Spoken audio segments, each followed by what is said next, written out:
প্রিয় মানুষকে হারিয়ে শোকস্তব্ধ রামতেরি গঙ্গা মেইলি খ্যাত অভিনেত্রী মন্দাকিনী। কি ঘটেছে অভিনেত্রীর জীবনে বিস্তারিত থাকছে এই ভিডিওতে।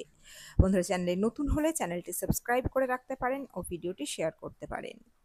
মন ভালো নেই অভিনেত্রী মন্দাকিনীর। 2রা জুলাই নিজের প্রিয় মানুষকে হারিয়ে ফেললেন তিনি। অভিনেত্রী জানান, এই ঘটনার পর তার হৃদয় যেন স্তব্ধ হয়ে রয়েছে। পিতৃবিয়োগ হয়েছে মন্দাকিনীর। তার বাবা জোসেফ ছিলেন ব্রিটিশ নাগরিক, মা ছিলেন হিমাচল প্রদেশের মেয়ে। বাবার প্রয়াণে আবেগতাড়িত হয়ে নিজের মনের কষ্ট উজাড় করে দিলেন অভিনেত্রী।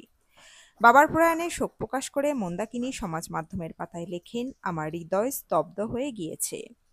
আমি আমার বাবাকে হারিয়ে ফেললাম। এই কষ্ট ভাষায় প্রকাশ করা যাবে না। যে ভালোবাসা, যে শিক্ষা ও জ্ঞান আমাকে দিয়েছে তার জন্য ধন্যবাদ তোমাকে বাবা। আমার হৃদয়ে আজীবন তুমি থেকে যাবে। 1985 সালে মুক্তি পায় রাজ কাপুরের রামতেরি গঙ্গা মেইলি। নায়ক রাজীব কাপুর এবং নায়িকা মন্দাকিনী। বক্স অফিসে ঝড় উঠল সিনেমা এবং তার নায়িকা দুইয়ের কারিশমায়। সে সময় পুরুষ হৃদয়ে ঝড় তুলেছিলেন সাহসিনী মন্দাকিনী। মেরঠের অ্যাংলো ইন্ডিয়ান পরিবারের জন্ম ইয়াসমিনের। 1963 30 জুলাই। রাজ কাপুরের দেওয়া মন্দাকিনী নামটিই রয়ে যায় বরাবরের জন্য। আরও বেশ কিছু ছবিতে অভিনয় করেছেন তিনি।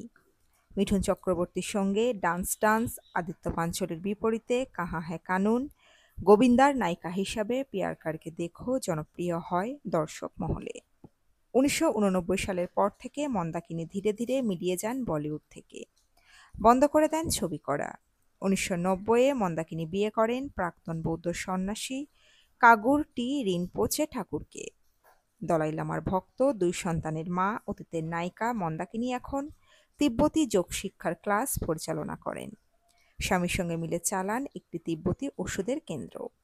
তো বন্ধুরা, এই আপডেটে ছিল এতটুকুই। দ্রুত ফিরে আসছি এরকমই নতুন কোনো আপডেট নিয়ে।